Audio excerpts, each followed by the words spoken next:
목자와 양의 비유로 하나님의 그 양들, 하나님 보내신 양들이 결국 예수님을 따른다. 그리고 예수님을 따르지 않는 자들은 예수님의 양이 아니기 때문이다. 이런 비유의 말씀을 예수님은 유대인들에게 전했습니다. 그 말씀으로 인하여 예수를 믿게 되는 이들도 있었겠지만 대다수의 유대인들은 이 비유의 의미를 깨닫지 못했습니다. 전혀 이해하지 못했던 것이죠. 그래서 그들은 예수님에게 왜 계속해서 우리를 화나게 하느냐, 도대체 당신의 정체가 뭐냐, 이런 식으로 반응을 했습니다. 예수님은 그들에게 말씀했습니다. 내가 그동안 하나님의 이름으로 행했던 모든 흔적들, 그것이 바로 나를 증거하는 것인데도 너희들이 그것을 보고도 믿지 않은 것이다. 그런데 너희들이 그 모든 것을 보고 들었음에도 불구하고 나를 믿지 않은 것은 결국 하나님이 나에게 보내신 양이 아니기 때문이다 라고 하는 것을 그들에게 말씀하셨지요. 예수님은 그들에게 너희가 내 양이 아니기 때문이다 라고 말씀을 하시면서 자기 양들에 대해서 무슨 약속의 말씀을 주셨냐면 내가 그들에게 영생을 주노니 영원히 멸망하지 아니할 것이요 또 그들을 내 손에서 빼앗을 자가 없느니라. 놀라운 약속을 해 주셨습니다. 이 약속이 사실은 우리들이 오늘을 살아가는 힘이고 오늘 살아가는 삶 속에서 어려움이 있을지라도 우리가 낙심하지 않을 이유와 근거가 되는 그러한 내용이 되지요. 오늘 본문은 사실 이러한 대화들을 통해서 결국 유대인들과 충돌을 일으키는 그런 내용으로 진행이 되게 됩니다. 그러나 그 안에서 오늘 예수님은 너무나 중요한 메시지를 전해주시는데 오늘 그 의미들을 살펴볼 것입니다. 먼저 29절과 30절을 함께 읽습니다. 시작. 그들을 주신 내 아버지는 만물보다 크심에 아무도 아버지 손에서 빼앗을 수 없느니라. 나와 아버지는 하나이니라 하신대. 사실 29절 30절은요. 앞에서 예수님이 이미 25절부터 말씀하신 내용과 연결되어 있는 내용입니다. 저는 이제 오늘 나누게 될 메시지 때문에 사실은 예수님 말씀을 중간에 끄는 건데 사실은 연결되어 있는 것입니다. 특별히 어떤 내용과 더 깊이 연결이 되냐면 28절에서 예수님이 자기의 양들에게 주신 약속, 내가 그들에게 영생을 주노니 영원히 멸망하지 아니할 것이요 또 그들을 내 손에서 빼앗을 자가 없느니라 라고 하는 말씀과 연관해서 예수님이 그들을 주신 내 아버지는 만물보다 크심에 아무도 아버지 손에서 빼앗을 수 없느니라 이렇게 연결을 하는 거예요. 이 연결이 왜 중요하냐면 예수님이 자기 양들에게 해주신 약속 28절의 이 약속을 왜 예수님이 하실 수 있느냐, 바로 29절이 근거가 되기 때문이라는 거예요. 쉽게 얘기하면 예수님이 내가 너에게 영생을 줘. 근데 내가 너에게 주는 이 영생은 영원히 멸망하지 않는 생명이야. 그리고 그러한 생명을 소유한 너희들을 그 누구도 하나님의 손에서 빼앗을 수 있는 자가 없을 거야. 왜 그런 줄 알아? 바로 너희들을 내게 주신 그 아버지 하나님께서 온 우주의 만물보다 더 크신 분이기 때문에 그런 거야. 이렇게 근거를 밝히는 내용이 되는 거죠. 여러분, 이 근거는 왜 중요하느냐? 우리가 주기도문에 대해서 나누었을 때를 좀 기억해 보시면 하늘에 계신 우리 아버지여 이름이 거룩히 여김을 받으시오며라고 주님께서 가르쳐 주신 기도를 근거로 우리가 쭉 기도를 하잖아요. 그리고 마지막에 어떤 기도의 내용으로 마무리를 하죠. 대개 나라와 권세와 영광이 아버지께 영원히 있사옵나이다. 요즘 교회들의 추세가 이 대개를 잘 안 하는 추세에 있습니다. 왜냐하면 개역 개정으로 바뀌면서 대개라는 말을 뺐기 때문에 그래요. 근데 대개라는 말을 뺄 수도 있어요. 그런데 헬라어에는 호티라고 하는 접속사가 있는데 이것이 어떤 의미냐면 왜냐하면이라는 의미입니다. 여러분 이미 우리 성도들은 다 알고 계실 거예요. 기억하실 거예요. 대개라고 하는 것은 왜냐하면이 왜냐하면. 이 말은 뭐냐면 하늘에 계신 우리 아버지여로 시작해서 쭉 기도한 내용들을 왜 내가 이렇게 기도할 수 있었냐면, 내가 왜 이렇게 기도했냐면 내 기도를 받으시는 그 하나님은 나라와 권세와 영광을 가지고 계신 분이기 때문에 그 하나님만이 내가 이렇게 기도한 모든 기도의 내용을 응답하실 수 있는 분입니다 라고 하는 의미죠. 그래서 여러분들이 아무리 간절한 기도를 드린다고 해서 거기에 이태희 목사의 이름으로 하지 않는 이유는 제가 그것을 들어드릴 능력이 없기 때문에 그래요. 여러분, 주기도문은 그렇게 대개라는 말로 해서 하나님이 그런 능력을 소유하신 분이기 때문에 내가 이렇게 기도합니다라고 하는 거잖아요. 또 보편적으로 우리가 기도할 때 항상 끄트머리에 무슨 표현을 넣습니까? 예수 그리스도의 이름으로 기도했습니다.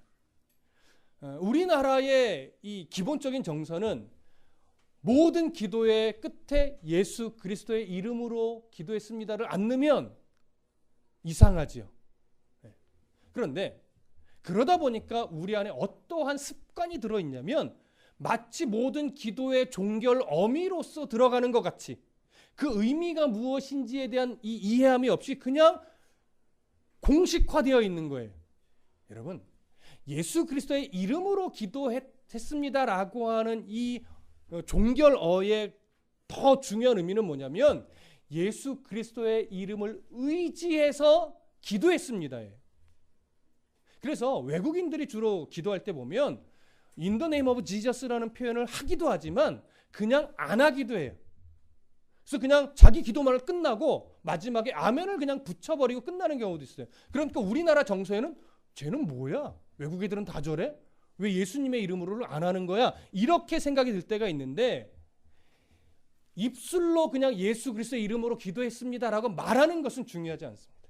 근데 우리나라 정서에서는 해야 돼요. 이렇게 말했다고 또 안 해도 돼 이래버리면 안 되고 우리의 정서에서는 하는 것이 맞는데 더 중요한 건 뭐냐면 모든 기도를 누구의 이름을 의지해서 하는 거예요? 예수 그리스도의 이름을 의지하지 않으면 아무리 미사여구가 뛰어나도 의미가 있어요? 없어요? 없어요. 그러면 왜 예수 그리스도의 이름을 의지해서 기도해야 돼요? 나를 구원하신 이름이기 때문에. 우리는 예수 그리스도를 통하여 구원받은 자들이지 내 능력, 내 열심, 내 헌신, 내 신앙 고백으로 구원에 이른 자가 아니기 때문에 그래요. 우리가 구원의 백성이 된 이유는 바로 예수 그리스도의 보혈의 은혜로 말미암아 얻은 구원이기 때문에 우리의 모든 기도는 누구를 통해야만 돼요? 예수 그리스도를 통해야만 하는 거예요. 우리가 천주교의 몇 가지 교리 중에 인정을 못하고 있는 교리 중에 하나가 뭐냐면 성인 숭배 사상이에요. 성인 숭배 사상 중에 하나가 뭐냐면 그들은 예수 그리스도의 이름으로 기도하는 경우도 많이 있지만 뭐 성모 마리아의 이름으로 기도한다든가 어떤 성인의 이름으로 기도하는 경우도 있어요.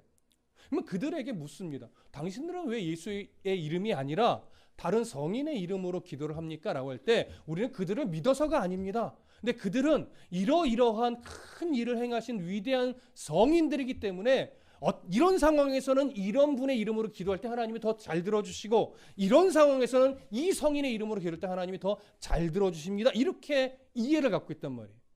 그래서 우리는 인정할 수가 없는 거예요. 모든 상황 속에서 우리가 하나님께 기도할 수 있는 이유와 근거는 나를 구원하신 예수 그리스도의 이름밖에 없습니다. 그래서 우리는 항상 모든 기도의 근거를 예수 그리스도의 보혈의 그 이름에 두는 거예요. 예수님도 왜 우리에게 영원한 생명, 빼앗길 수 없는 이 영원한 생명을 약속하실 수 있느냐?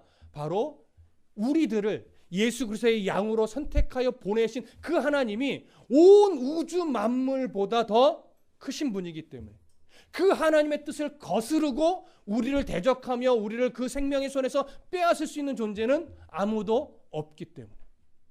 그래서 우리가 읽은 29절은요 사실 예수님이 지금까지 우리에게 해주신 말씀의 어떤 근거가 되고 이유가 되는 내용입니다. 그러니 다시 한번 29절 읽어보세요. 함께 읽습니다. 시작. 그들을 주신 내 아버지는 만물보다 크심에 아무도 아버지 손에서 빼앗을 수 없느니라. 이 말씀은 오늘 우리에게 엄청난 든든한 말씀이 되셔야 돼요. 이 말씀 때문에 오늘 우리가 힘을 내서 살 수 있는 거예요.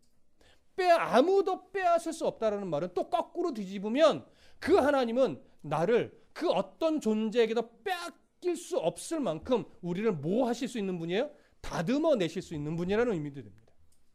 그래서 그런 시선으로 29절을 이해하시고 이제 29절을 조금 세밀하게 봐볼게요. 29절의 시작을 이렇게 하죠. 그들을 주신 내 아버지는. 여러분, 그들을 주셨다라고 하는 것은 가깝게 얘기하면 저와 여러분들을 예수 그리스도의 양으로 하나님이 주셨다라고 하는 거예요. 무엇보다 앞서냐면 계속해서 나누어지는 얘기지만 우리의 믿음, 우리의 신앙 고백, 이것보다 뭐예요? 앞서는 거예요. 하나님이 우리를 이미 선택해서 예수 그리스도의 양으로 보내셨기 때문에 우리가 그 선택에 의해 하나님의 인도하심을 따라 끝내 우리에게 믿음이라는 것이 생겨났고 그 은혜로 말미암아 신앙 고백을 할 수 있게 된 것이지 이것으로 우리가 예수님의 양이 된 것이 아니란 말이에요. 예수님의 양이 되었기 때문에 예수 그리스도의 가르침이 이해가 돼요. 예수 그리스도의 양이 되었기 때문에 예수님의 행하신 흔적을 바라보면서 저분은 정말 하나님의 아들이야 라고 인정이 되는 거예요. 여러분, 우리들의 삶에 일어난 여러 일들을 보십시오. 여러분들이 어떻게 지금 예수 그리스도 앞에 나와 감사함으로 찬송하고 기도하고 예배합니까? 이미 여러분들의 삶 가운데 어떤 사건들, 어떤 계기들을 통해서 정말 하나님은 살아계신 분이구나, 이게 인정되었기 때문에 그래요. 그 하나님을 거절할 수가 없는 거예요. 정말 그분이 아니면 이 세상은 답이 없구나, 이걸 알게 된 거예요. 그런데 똑같은 상황이 일어나도 다른 사람들은 그걸 인정이 될까요? 안 될까요? 안 되는 거예요. 여러분, 여러분들만이 뭐 특별한 경험을 해서 믿어지는 것이 아니라 남들도 그런 경험은 해요. 여러분, 예수 안 믿어도요, 놀랍게 병이 낫는 사람이 있어요. 병원에서 포기한 사람들 중에 뭐 산으로 가서 병이 나았다, 이런 분들도 있어요. 돌 몇 개 올려놓고 기도했더니 병이 나았다, 이런 사람도 있어요. 똑같이 기적을 경험합니다, 여러분. 예수 믿는 사람만 기적을 경험하는 게 아니에요. 하다못해 이단 사이비도 기적을 경험해요. 근데 놀라운 건 뭐냐면 그들은 그 이적과 기적 같은 일을 통해서 하나님을 못 봐요. 근데 우리는 똑같은 이적과 기적 같은 일들을 경험할 때 이건 하나님 아니고서는 설명할 수 없어, 이런 깨달음이 있는 거죠. 이게 뭐예요? 내가 놀라워서? 아니요. 우리가 예수님의 양이기 때문에 그런 상황을 딱 놓고 이건 하나님의 은혜야, 하나님이 아니고서는 이런 일이 일어날 수 없어, 이렇게 반응하는 거예요. 그래서 이 반응을 보니 저와 여러분들은 예수 그리스도의 양이 맞아요. 그렇게 보시는 거예요. 성경 그걸 증언한단 말이에요. 그래서 29절에 그들을 주신 내 아버지, 이게 매우 중요한 겁니다. 우리는 그렇게 하나님이 우리를 선택해서 예수 그리스도의 양으로 보내어진 자들입니다. 그래서 우리를 그렇게 예수님에게 주신 우리 아버지는 무엇보다도 커요? 만물보다도 크신 분이. 우리는 이거 인정하지 않을 수가 없습니다. 그래서 아무도 아버지 손에서 빼앗을 자가 없습니다. 바로 우리는 이렇게 영원한 생명이 보장된 자들이에요. 영원한 생명이 보장된 하나님의 자녀들이기 때문에 이제는 우리에게서 이 영원한 생명을 뺏어갈 자가 없으니까 우리는 이제 세상 속에서 마음대로 살아도 돼 라고 나가는 것은 뭐예요? 이건 방종이지. 이런 하나님의 자녀가 됐으니 그 하나님의 이름에 부끄럽지 않게 내가 더 열심히, 더 성실하게, 더 정직하게 살아야 되겠구나, 이렇게 반응하는 것이 정상적인 자녀의 반응인 거예요. 근데 이것을 왜곡되게 반응하는 자, 잘못 이해한 자는 난 이미 구원받았어, 그러니까 나는 이 세상에서 이제 내 마음대로 살아도 돼. 왜? 구원이 취소되지 않으니까. 이런 식의 소리를 누가 하냐면 세상 사람들이 하는 거예요. 너희들은 구원이 취소되지 않는다고 하면서 니들 마음대로 살잖아. 왜 그들이 교회를 향해서 이런 말을 해요? 정말 그렇게 살아가는 성도들이 꽤 많아요. 너 왜 그래? 너 그거 잘못한 거잖아. 괜찮아, 나 이번 주일에 교회 가서 회개하면 돼.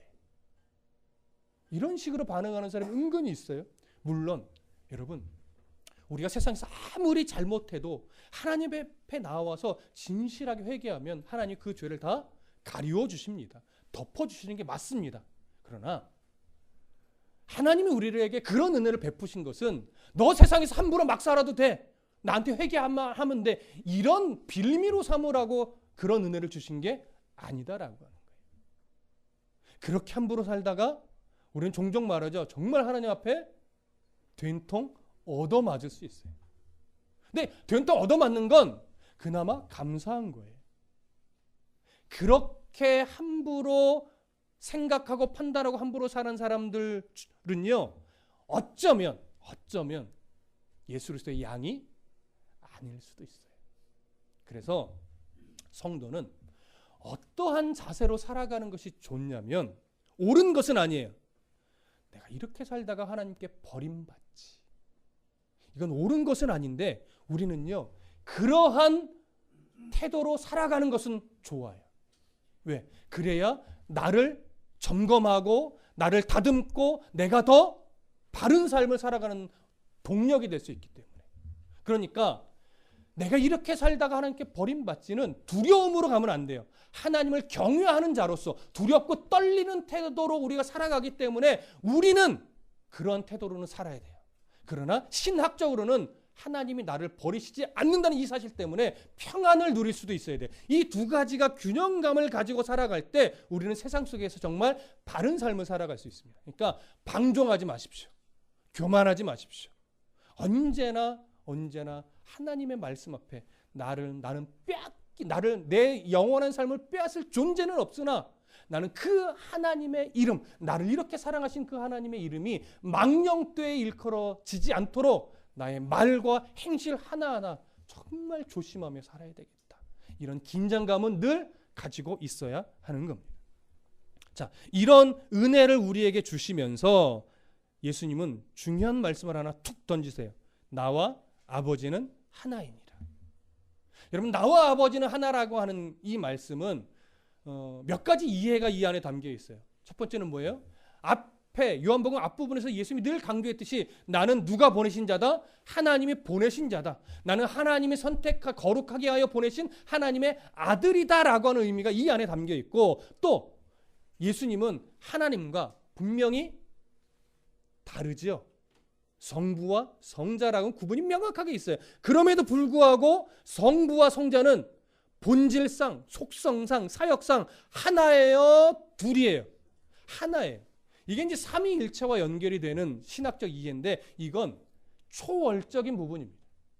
여러분, 사람의 이해와 논리로 이걸 100% 설명해낼 수가 없습니다. 이건 하나님이 믿음을 선물로 주시면서 함께 주시는 거예요. 성경에는 성부, 성자, 성령 삼위의 하나님이 다 나옵니다. 이분이 결코 하나 아닙니다. 성부도 있어요. 성자도 있어요. 성령도 있어요. 그런데 성경은 또 그분이 그 삼위의 하나님이 하나래요. 본질상 하나이고 속성상 하나예요. 그렇다고 해서 진짜 하나인데 모양만 셋으로 나눠지는 것도 아니에요. 양태론으로 가서도 안 되고, 그렇다고 해서 이것이 삼신론으로 가서도 안 돼요. 그래서 신비해요. 양태론도 아니고 삼신도 아니에요. 분명히 삼위의 하나님이 그 위치와 역할에서 독특하게 구별이 되지만 하나예요. 연합체라고도 설명하지만 사실 100% 옳은 설명은 아닙니다. 저도 여러분들의 100% 이해할 수 있도록 합리적으로 설명 못합니다. 왜? 이것은 우리의 이해 안에 있는 영역이 아니라 우리들의 이해 밖에 있는 영역이기 때문에. 그래서 성경에 기록된 대로 삼위의 하나님이 계신데 그분은 분명히 구별되지만 하나다. 그냥 이 정도 이해하시면 될 것 같습니다. 자, 그래서 나와 아버지는 하나이시다. 그렇기 때문에 예수님의 일과 하나님의 일은 결코 구별될 수가 없어요. 똑같은 거예요. 하나님의 생각이 곧 예수님의 생각이에요. 예수님의 행위가 곧 하나님의 행위예요. 예수님의 뜻이 곧 하나님의 뜻이고 하나님의 뜻이 곧 예수 그리스도의 뜻입니다. 그래서 그분의 사역은 언제나 누구의 뜻과 동일해요?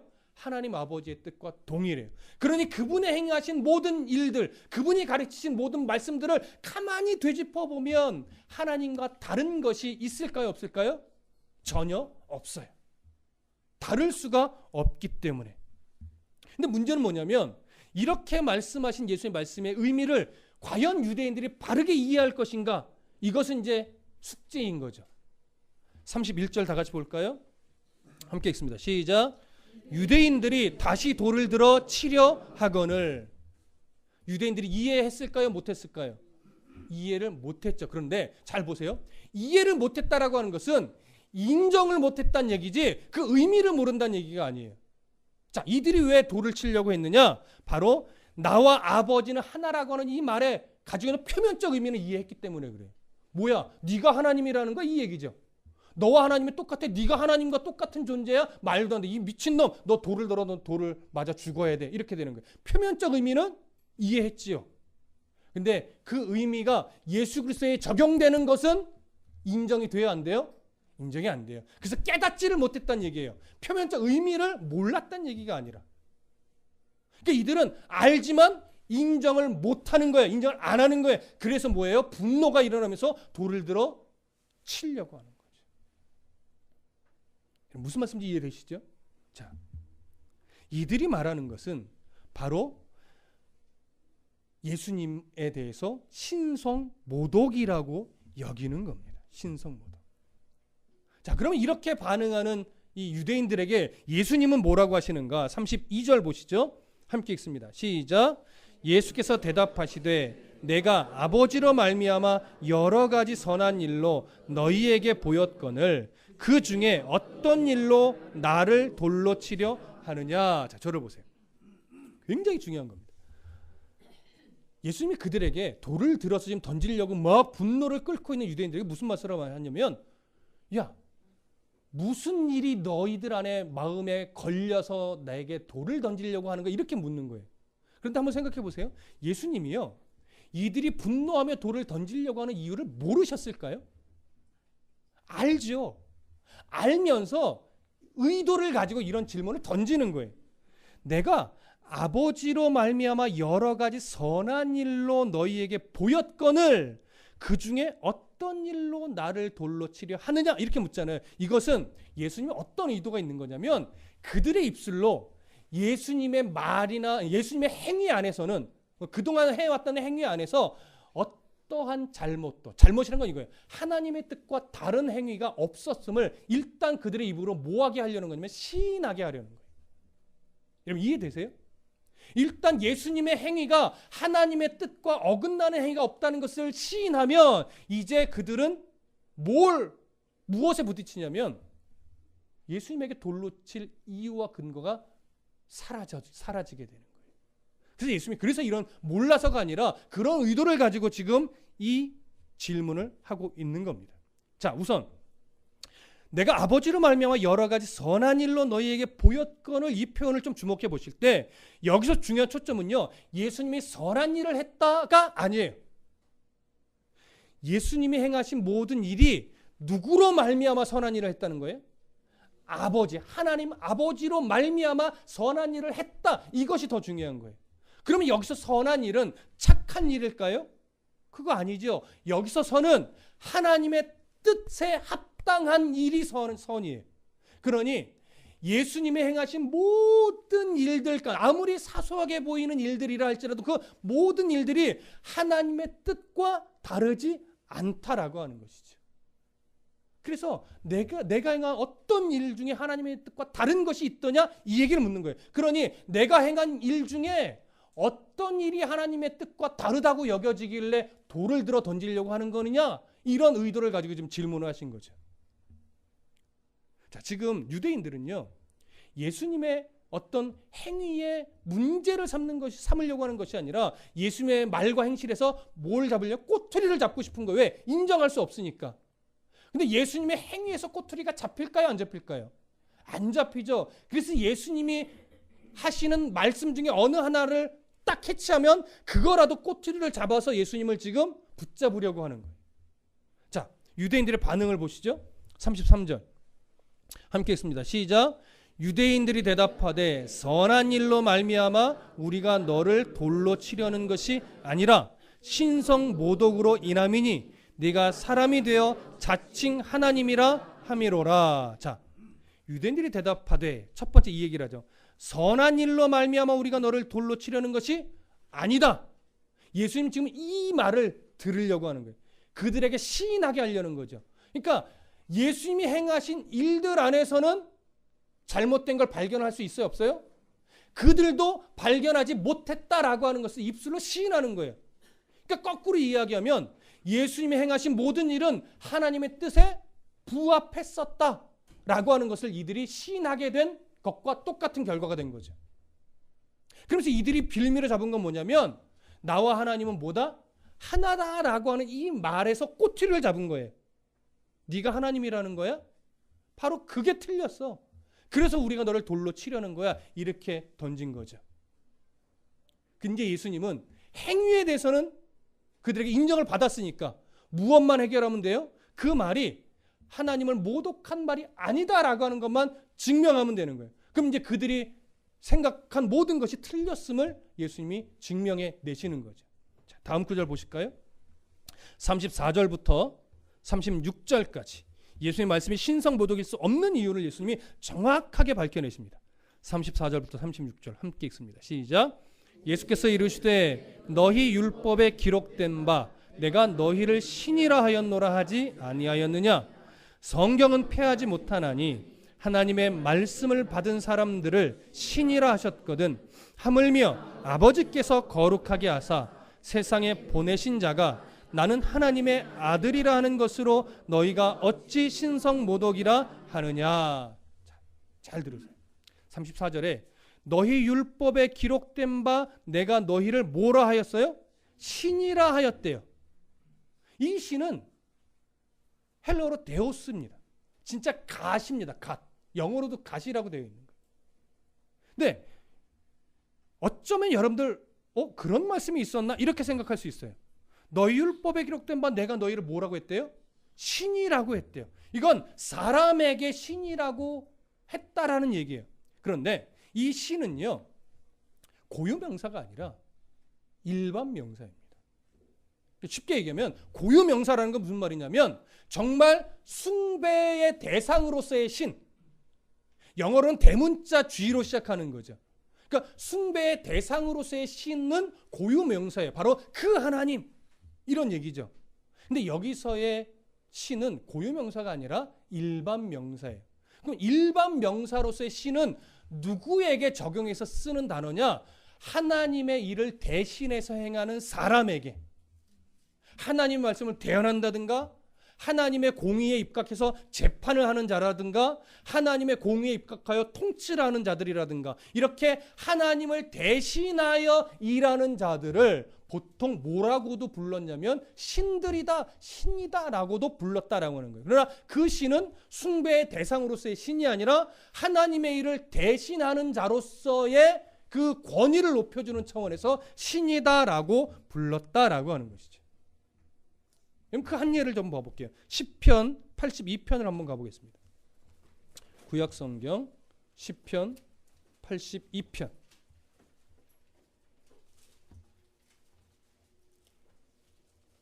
시편 82편 6절.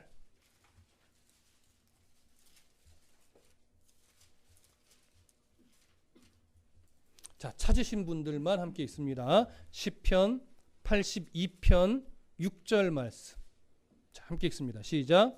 내가 말하기를 너희는 신들이며 다 지존자의 아들들이라 하였으나. 자, 여기서 말하는 너희는 신들이다 할 때 너희는 누굴까요? 사람에게 하는 겁니다. 지존자의 아들들이다. 바로 우리들을 말하는 겁니다. 근데 특히나 우리들이긴 하지만 이 당시로 들어가면 그냥 보편적인 우리들이 아니라 하나님의 말씀을 받은 자, 그래서 하나님의 말씀을 대신 전하는 자, 또는 하나님을 대신하여 재판하는 자, 또는 하나님을 대신하여 통치하는 자, 이런 자들을 신이다라고도 불렀다라고 해요. 부르게 해주었다라고 하는 것이죠. 그래서 실제로 사람들도 그런 재판장이나 통치자나 하나님의 말씀을 대언하는 자들을 향해서 신이다라고도 부르기도 했는데, 그때는 이것이 신성모독죄에 걸려요, 안 걸려요? 안 걸렸었다라고 하는 거예요. 자, 그래서 예수님이 34절부터 다시 보시면 예수께서 이르시되 너희 율법에 기록된 바 내가 너희를 신이라 하였노라 하지 아니하였느냐? 성경은 패하지 못하나니 하나님의 말씀을 받은 사람들을 신이라 하셨거든. 하나님의 말씀을 받은 자들을 향해서도 신이라는 표현을 하게 하셨다라고 하는 거예요. 숭배의 대상으로서가 아니라 하나님의 말씀을 받은 자라고 하는 차원에서. 이제 이걸 근거로 해서 예수님이 이제 36절에서 말씀하시는 거예요. 하물며 아버지께서 거룩하게 하사 세상에 보내신 자가 나는 하나님의 아들이라 하는 것으로 너희가 어찌 신성모독이라 하느냐. 자, 왜 이렇게 말씀했느냐? 좀 전에 말씀드렸죠. 이들은 예수님의 모든 행위에 있어서 문제가 있었대요, 문제가 없었대요? 자기들 입술로 시인해 버렸잖아요. 난 당신이 행한 일들 때문이 아니다. 당신이 행한 일은 뭐한다? 인정한다는 거예요. 사실은 인정하고 싶은 건 아니죠. 그런데 꼬투리를 잡을 수가 없으니까 너의 행위로 내가 지금 뭐라 하는 것이 아니고 네가 아까 했던 그 말, 네가 하나님과 똑같다며 난 그 말이 틀렸다라고 하는 거야. 그래서 신성모독이라고 하는 거야. 이렇게 얘기하니까 이제 그걸 딱 가지고 오신 거죠. 내 삶의 어떤 행위에서도 잘못된 걸 발견하지 못했다며 내가 행한 모든 행위가 하나님의 뜻에 부합하던 걸 너희들이 인정했잖아. 그렇다면 구약 성경에서도 이야기 있었듯이 하나님의 말씀을 받은 자, 하나님의 뜻 안에서 재판하는 자, 하나님의 뜻을 따라 통치하는 자, 이들도 신이라 부를 때 이것이 신성모독이 되지 않았는데 그들과 와의 차원이 다르게 하나님의 뜻을 따라 기적을 베풀고 병을 고치고 눈먼 자의 눈을 뜨게 한 나를 내가 하나님의 아들이라 말하고 내가 하나님과 동일한 것처럼 말하는 것이 왜 신성모독이냐. 내가 그 하나님의 뜻을 이 땅에서 고스란히 펼쳐냈는데 그런 나를 내가 하나님이라고 한들 그것이 어찌 신성모독이 될 수 있느냐 이렇게 말하는 거죠. 자, 예수님 정확한 논리로 그들에게도 사실은 이해될 수 있는 말을 하신 겁니다. 반박할 수가 있을까요? 없을까요? 없지요. 반박할 수가 없으면 다시금 예수님이 행하셨던 행동들과 행위들과 예수님이 가르쳤던 말씀들을 비교해 보면서 정말 그러한가 뭐 해야 돼요? 상고해야죠. 고민해 봐야죠. 그러고서 정말 하나님의 뜻과 어긋난다면 대적할지 몰라도 그렇지 않다면 우리들의 믿음의 대상이 될 수도 있지 않을까? 점검을 해야죠. 이들은 그게 싫은 거예요. 싫은 거예요. 자, 그래서 예수님이 그들에게 한 번 더 말씀을 하시는데 37절 38절 함께 읽어봅니다. 시작. 만일 내가 내 아버지의 일을 행하지 아니하거든 나를 믿지 말려니와 내가 행하거든 나를 믿지 아니할지라도 그 일은 믿으라. 그러면 너희가 아버지께서 내 안에 계시고 내가 아버지 안에 있음을 깨달아 알리라 하시니 지금 제가 드렸던 말씀과 동일한 의미예요. 자, 니들이 인정했잖아. 그러면 내가 행했던 이 행위를 그러니까 하나님 안에서 다른 것이 없다라고 하는 것을 니들이 인정한다면 그래 나는 믿지 않아도 좋다. 그러나 내가 행했던 모든 행위들이 하나님 안에 있다는 사실만큼 니들이 인정해야 되지 않느냐. 그건 믿으라는 거예요. 근데 그걸 믿게 되면 나와 하나님이 하나라는 사실이 무슨 의미인지 니들이 깨닫게 될 것이다. 근데 그것 자체를 인정하기 싫어서 안 하니까 생각 자체를 안 하니까 나를 인정을 안 하는 거다. 이 얘기를 하는 거죠. 그러니까 좀 뭐 하라는 거예요? 생각 좀 하라는 거예요. 생각 좀 하라. 그것 자체를 지금 이들은 거절하고 있는 거죠. 그럼에도 불구하고 이들은 그 말씀을 인정하고 고민했을까요? 아니에요. 자, 39절 함께 읽어봅니다. 시작. 그들이 다시 예수를 잡고자 하였으나 그 손에서 벗어나 나가시니라. 왜 이들이 이렇게 예수님이 하다못해 논리적으로도 설명해 주었음에도 불구하고 왜 예수님을 대적할까요? 예수님의 양이 아니기 때문에. 그걸 드러내는 거예요. 그것을. 그러면서 이제 40절부터 42절의 내용은요. 예수님의 양은 이렇게 반응하는 거야에 대한 중요한 예를 듭니다. 무엇에 대한 예냐면 27절 먼저 보세요. 내 양은 내 음성을 들으며 나는 그들을 알며 그들은 나를 따르느니라. 예수님의 양은 목자의 음성을 듣고 이해한다는 얘기예요. 목자의 행동을 따라간다는 얘기예요. 그것을 잘 보고 그 예가 이제 40절부터 42절에 나옵니다. 자, 함께 읽어보겠습니다. 40절부터 42절 시작. 다시 요단강 저편 요한이 처음으로 세례 베풀던 곳에 가사 거기 거하시니 많은 사람이 왔다가 말하되 요한은 아무 표적도 행하지 아니하였으나 요한이 이 사람을 가리켜 말한 것은 다 참이라 하더라. 그리하여 거기서 많은 사람이 예수를 믿으니라. 자, 예수님이 이제 그들이 붙잡으려고 할 때 아직 때가 아니기 때문에 아직 잡힐 때가 아니기 때문에 그들을 피하여 이제 예루살렘을 떠나셨습니다. 그래서 어디로 갔느냐? 요단강 저편 요한이 처음 세례를 베풀던 곳에 가셨다고 해요. 여기는 뭐냐면 요한복음 1장 28절에 기록되어 있는 것처럼 요단 동편에 있는 베다니 지역으로 여겨집니다. 11장에는 이제 나사로가 마리아, 마르다, 나사로가 살던 예루살렘성 가까운 베다니도 있지만 오늘 여기는 그 베다니와는 좀 구별된 요단 동편에 있는 베다니에요. 좀 거리가 있죠. 자, 그곳으로 예수님이 가셨는데 여기서는 이미 세례 요한이 예수 그리스도를 충분히 증거했던 곳이에요. 그래서 많은 사람들이 세례 요한의 가르침에 대해서 이해를 가지고 있었고 그 예수 그리스도가 바로 세례 요한이 증거하던 자였다라고 하는 사실을 이들이 알고 있었어요. 자, 근데 그들에게 이제 예수님이 가신 거예요. 그럴 때 그들이 어떻게 반응했느냐? 41절에 보시면 많은 사람이 왔다가 말하되 요한은 아무 표적도 행하지 아니하였으나 요한이 이 사람을 가리켜 말한 것은 다 참이라 하더라. 자, 이것은 무슨 말이냐면 세례 요한의 가르침을 들었던 이 요단 동편 베다니의 사람들은요, 예수 그리스도에 대한 소문을 끊임없이 들었어요. 또 지금 자기 눈앞에도 뭐 하고 있어요? 보고 있어요. 이들은 소문으로 듣고 또 눈앞에 보면서 어떤 생각을 했냐면 세례 요한이 가르쳤던 그 내용과 예수님이 행하셨던 여러 흔적들을 비교해 본 거예요. 정말 그런가? 하나님의 뜻에 맞는가? 사람이라면 이렇게 이런 일을 행할 수 있는가? 아, 하나님이 보내신 자니까 이런 일을 행할 수 있구나. 이런 것을 면밀하게 생각해보고 고민해보고 판단해 본 결과 예수님을 대적하는 반응이 일어나는 것이 아니라 41절에 뭐라고 해요? 그리하여 거기서 많은 사람이 예수를 믿더라. 이들이 누구기 때문에? 하나님이 보내신 예수 그리스도의 양이기 때문에. 그래서 양은, 하나님이 보내신 양은 똑같은 이야기를 듣고 똑같은 표적을 경험하고 보았을 때 하나님이 아니고서는, 하나님이 보낸 자가 아니고서는 이런 일을 행할 수 없다는 것을 인정하고 그를 믿는 반응을 보여요. 그런데 하나님이 보내신 양이 아닌 자들은 똑같은 이야기를 듣고 똑같은 표적을 보는데도 말도 안 돼. 그럴 수 없어. 오히려 대적하는 반응을 보이게 된다는 얘기예요. 그러니 오늘 그 예수 그리스도를 믿음으로 이 자리에 나와 함께 찬송하고 기도하고 예배하는 우리들은 정말 말할 수 없는 복을 받은 자이죠. 이미 복을 받은 자란 말이에요.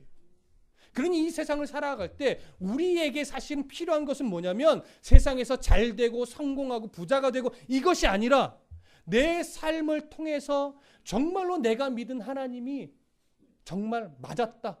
난 옳은 선택을 했다. 그 하나님 내 인생을 주관하시는 분이다. 이걸 끊임없이 경험하며 인정하는 삶이 되어야 하는 거예요. 순간순간 때때로 그 하나님을 떠나 좀 먼 길로 돌아갈 수도 있어요. 그러나 하나님은 포기하지 않고 그들을 끝내 이것을 경험하게 하며 다시 궤도 수정을 해서 하나님을 바라보는 삶으로 이끌어내는 거죠. 우리는 그걸 신뢰하는 거예요. 그리고 우리의 경험 속에서 나를 이렇게 돌아오게 하신 것을 보니 언젠가 그들도 돌아오게 만들 것이 분명하구나. 이걸 인정하며 믿음으로 또 그들을 기다릴 수 있는 믿음의 여유도 가질 수 있는 거죠. 여유도 갖지만 때로는 강력하게 누군가를 또 끌어당길 수 있는 이런 믿음의 욕심도 갖게 하는 거죠. 이것이 상황마다 어우러지는 거에서 누구에게는 좀 기다려줄 줄 알고 누구에게는 강력하게 뭐 할 줄 알아요? 끌어당길 줄도 알고 이런 지혜도 필요한 거예요.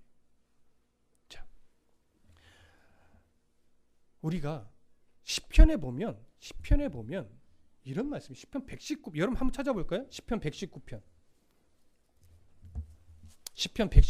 105절 말씀. 시편 119편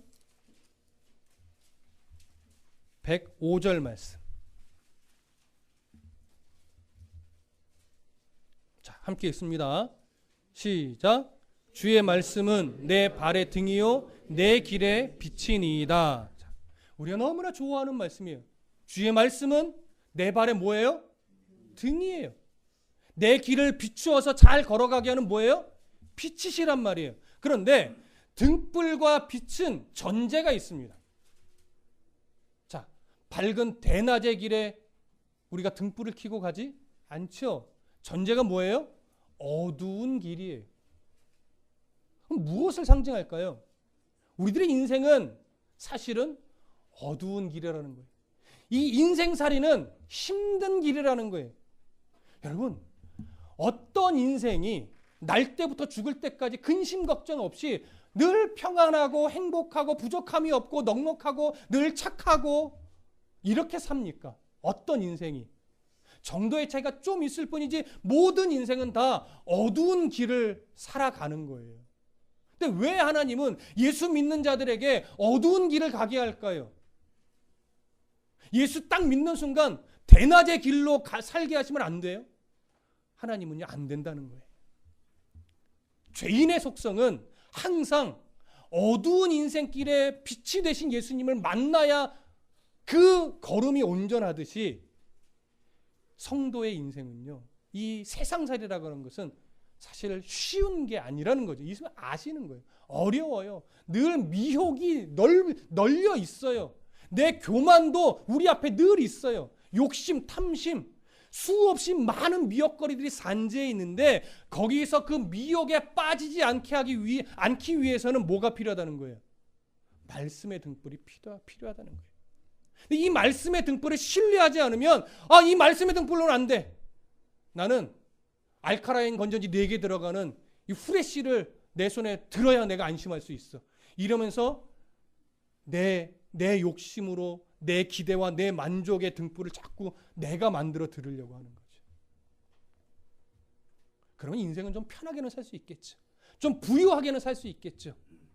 그러나 그렇게 비춰지는 빛은 영원한 생명의 방향성으로 나아가도록 안내하지는 못한다라고 하는 거예요. 그러니 말씀의 빛은, 말씀의 등불은 우리를 부유한 자리로 인도하는 빛이 아니라 부여도 주기도 하고 명예를 주기도 하지만 궁극적으로 말씀의 빛은 그걸 목적으로 하지 않아요.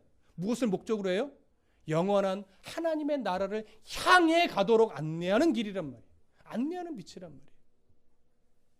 그러니 오늘 예수 그리스도를 믿는 하나님의 백성에게는, 예수님의 양에게는 항상 말씀의 빛이 주어져 있다라고 하는 것을 인정하시고 그 말씀의 빛을 잃어버리지 않기 위해서 오늘도 부단히 애써야 하는 겁니다. 그래서 말씀을 배워야 되는 거예요. 그래서 말씀을 알아야 되는 거예요. 이것이 우월감으로 작용하는 것이 아니라 나는 말씀의 빛이 없으면 여전히 알카라인 건전지 들어가는 후레쉬 들려고 하는 게 내 속성이니 하나니 알카라인 건전지 들어가는 후레쉬로 만족하려고 하는 인생이 아니라 오직 주의 말씀, 내 발의 등이 되신 말씀을 부여잡고 가게 해 주십시오. 이 고백을 해야 되는 거예요. 여러분, 다드림교회가 왜 오전 오후 예배를 드립니까? 오전 예배도 드리고 오후 예배도 드려야 성숙한 신앙인이 되니까? 그거 아니에요. 오전 예배만 드리셔도 사실은 충분해요. 그런데 말씀은 신약과 구약을 균형감 있게 배워야 그래야 신앙이 조금 더 건강해질 수 있어요. 그래서 오전에는 그래서 신약의 말씀을 계속 배우는 것이고 그래서 오후에는 구약의 말씀을 계속 나가는 거예요. 그러니까 할 수 있으면 여러분들의 건강과 또 상황과 이 또 마음, 신앙의 또 마음 상태가 이제 허락이 된다면 가능하면 오전 오후 예배를 함께 드리십시오라고 권면을 하는 겁니다. 그것이 여러분들의 신앙을 판단하는 척도는 절대 아닙니다. 그래서 오전 예배만 드리셔도 무방합니다. 오전에 못 드리시면 오후 예배만 드리셔도 문제 없습니다. 그러나 내가 영적으로 조금 더 말씀의 등불을 내 안에 더 깊이 좀 비춰야 되겠다라고 하는 이제 그런 판단이 내 신앙 안에서 드신다면 조금 힘들어도 오전 예배를 통해서 신약의 말씀을 배우고 오후 예배를 통해서 구약의 말씀을 배우면서 신약과 구약에 같이 흘러가는 하나님의 마음, 이것들을 같이 배워갈 때 조금 더 균형감 있는 그런 신앙인이 되시기 때문에 그렇습니다. 그래서 늘 말씀의 등불을 내 삶에 비추면서 한 걸음 한 걸음 욕심 부리지 말고 하나님이 보여주신 만큼만 걸어가면서 하나님이 주시는 평안한 삶, 돈이 주는 평안이 아니라 명예가 주는 평안이 아니라 하나님의 말씀이 주는 이 평안을 누려가는 그런 성도가 되시기를 간절히 축복합니다.